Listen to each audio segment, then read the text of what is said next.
Hi there. Welcome to another edition of the Night Sky this week for April 19th, 2021.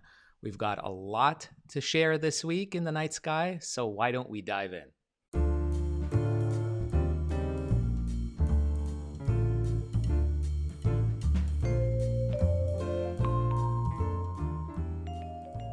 We've got the sky right now set up for Monday evening, soon after local sunset. This is a view that a lot of people around the world will have. The orientation that this is set to is New York City, United States, very similar to basically anyone across Europe, Central Asia,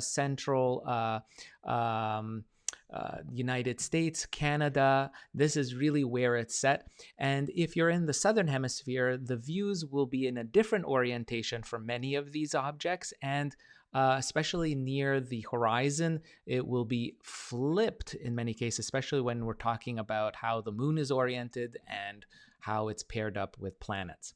So what we have right now, very evident in the sky, will be the moon. So today, on Monday, the 19th of April, the moon officially reaches first quarter phase. So by that mean we see actually, I know it's a little confusing. It's not a quarter of the moon.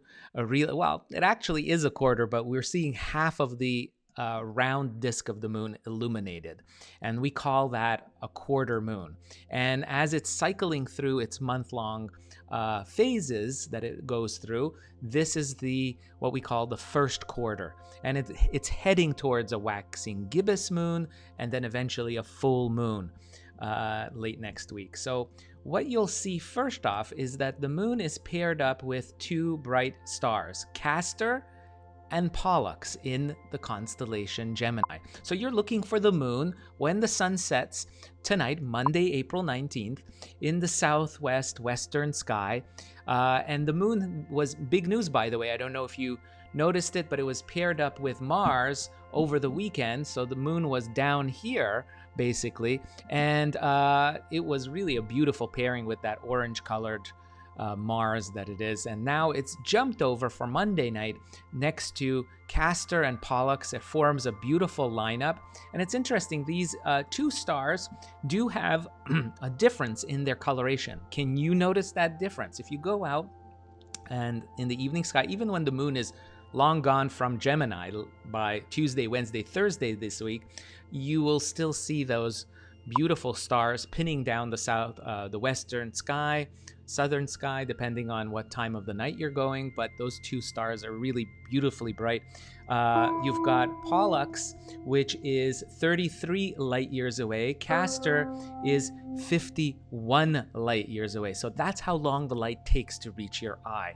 51 years and for Castor, and 33 years for Pollux. It's a really amazing to think, how far away these objects are, and they're brilliant. I mean, these are suns, bona fide suns, just like ours, but at a much farther distance away, and they'll be paired up with the moon on Monday. Now, if we jump to Tuesday, you'll see that the moon glides a little bit farther away, higher up in the sky. Now we're what we're called the waxing gibbous phase for Tuesday, April 20th.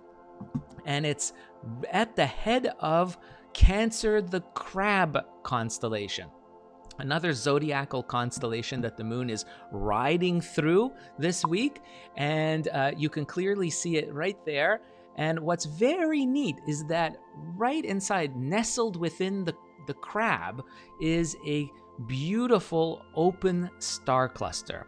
It's commonly referred to as the beehive cluster because it looks like just a bunch of bees clustered together around a hive. And we can take a look at it. It's also known as Messier 44 on that very famous 110 Charles Messier list done by the French astronomer in the 1700s. And it's a beautiful group of stars that is 610 light years away. And this is what it looks like through a telescope under higher magnification. Just a beautiful sight. 610 light years away. It's a group of hundreds of stars that were all born at the same time in a cloud, and they have slowly wandered away. They're wandering away from each other, and this is what you see at the center of the crab. And what's very interesting is look at how close to the moon we are. You can see that the moon is going to be as a wonderful guidepost for you to find the star cluster. Now, I would recommend, because the moon has a glare to it, use binoculars. Binoculars will help your hunt for this Hive Cluster 610 light years away. So that's Tuesday night that you can look forward to. Now, if we look into the morning skies quickly, just a little diversion, say anytime this week, there's also stuff happening in the morning as well. And there you'll see pinning down the southeast sky just before sunrise. In the southeast is Jupiter and Saturn. So I don't want you to miss that. If you're an early bird and you do get up early, you may have noticed these two bright stars pinning down the area where the sun rises for you. So you want to be able to get out about a half hour to an hour before your local sunrise to see these two brilliant planets pinning down the southeastern skies. So check that out anytime this week. Those are two planets that are fairly easy to find with the naked eye. Of course, if you have a telescope, you'll be able to see the cloud bands of Jupiter and details of Saturn and its beautiful rings. Those famous rings are gonna come out for you easily. So if we move back to the sunset skies, allow a little bit of more darkness for our skies to set in. There we go. And we look towards, this was a Tuesday. Let me just put it to Tuesday, Wednesday. There we go. We're on Wednesday. So look at this. The moon has moved off from the crab. You can see there's the crab. I'll just make it a little bit darker so it's easier for all of you to see that. There we go. There's the crab over here, and there's the beehive cluster. But look where the moon is by Wednesday. So by the 21st of April, it's going to be right in the face of Leo the lion, the waxing gibbous moon. And look what it's close to is a bright star called Regulus. This is the heart of the lion, and this is a very easy naked eye star to see. Beautiful blue-white. Look at that. That's what it looks like up close if you have a chance to see it up close. And just beautiful through binoculars, particularly. I love watching Regulus. And it's 79 light years away. So basically a human lifetime is how long the journey is for the light from this star to reach our eye. So when you look at it tonight, or I should say Wednesday night, April 21st with the moon next to it, think of that the light has taken 79 years to reach your eye. What happened on Earth 79 years ago in history? It's just an interesting way to connect a lifetime, a person's lifetime to a journey of starlight. And what I want you to look for on Wednesday night, really neat, is the moon will make this beautiful little triangle shape with another star in the head of Leo the lion. In this case, it's Algebra. Algebra is right here. It's kind of on the mane of the lion, back of the head, and then you have Regulus. And these two stars are the brightest in this part of the sky, so you can't miss it next to the moon.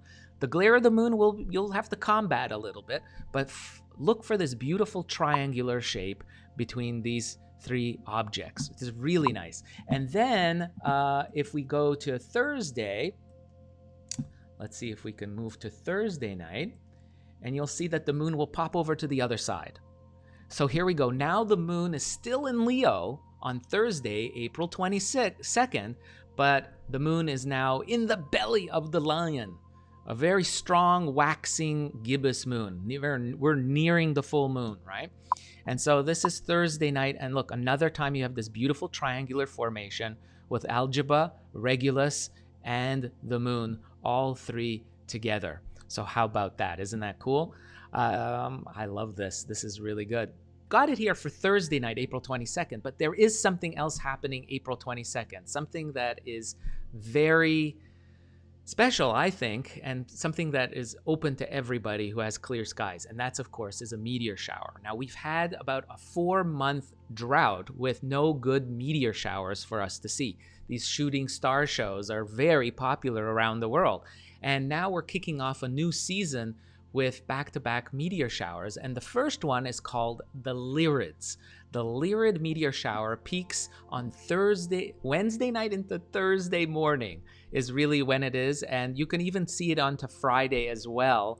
But if we move in here, and I'll put in the coordinates here on my program for the Lyrids, and you'll see where they appear from. So this is typical of late night after darkness falls. This is showing here, you can see in the animation, the streaks of light. We call these shooting stars. And remember what those shooting stars are. They're actually sand grain sized little pebbles floating in space that slam into Earth's upper atmosphere, and they streak across the sky in a fraction of a second. And they're going at incredible speed, some as fast as 150,000 kilometers per hour. And so what you're seeing here is the radiant of the meteor shower. But what do I mean by the radiant? This is where they all appear to be radiating out from. There's a point in the sky that this happens, and you can trace it back. If you watch carefully and patiently, and you trace back the individual shooting stars, you'll notice that they come from one part of the sky. They all kind of radiate out from that. That's what we call a meteor shower's radiant. And for the Lyrids, it happens very close to its namesake constellation, Lyra, the harp. You can see it here. It's very easy to find this spot, this radiant of the Lyrids, because it's next to the bright star Vega. Vega is an old friend of mine. It comes around every summertime. Spring, it pops its head up in late evenings in the northeast and then starts riding the overhead skies throughout the summer.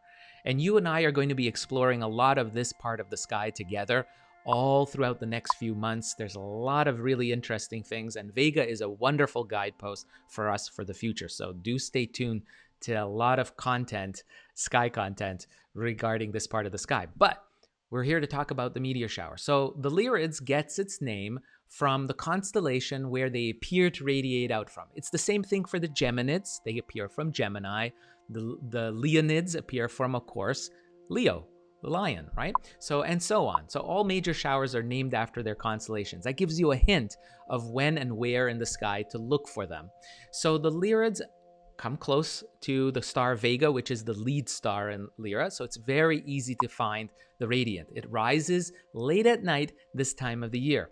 And so this is a really great shower to see for many people, especially in the northern hemisphere, near the equator as well. So, and those of you who are in the southern hemisphere too, will get to see some of this shower too. If you get to see Vega, if you can see the star Vega from your location, you will see the radiant and the most prolific part of the shower.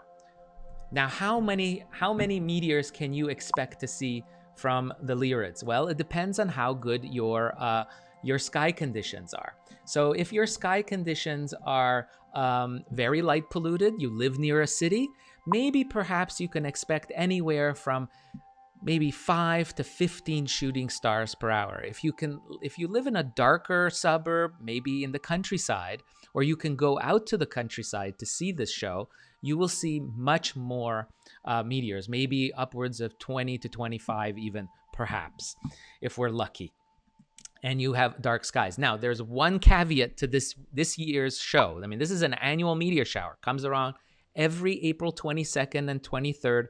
This Lyrids you can see. But not every year is the same. This year we have to contend with the moon in the sky. So if we look at the moon, if we're going to set this up and see what time is it now here. This is 11:45.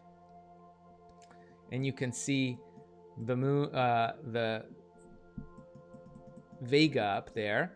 The moon is in the southwestern sky. Check that out. You see that? So it's a waxing gibbous moon. It's very bright.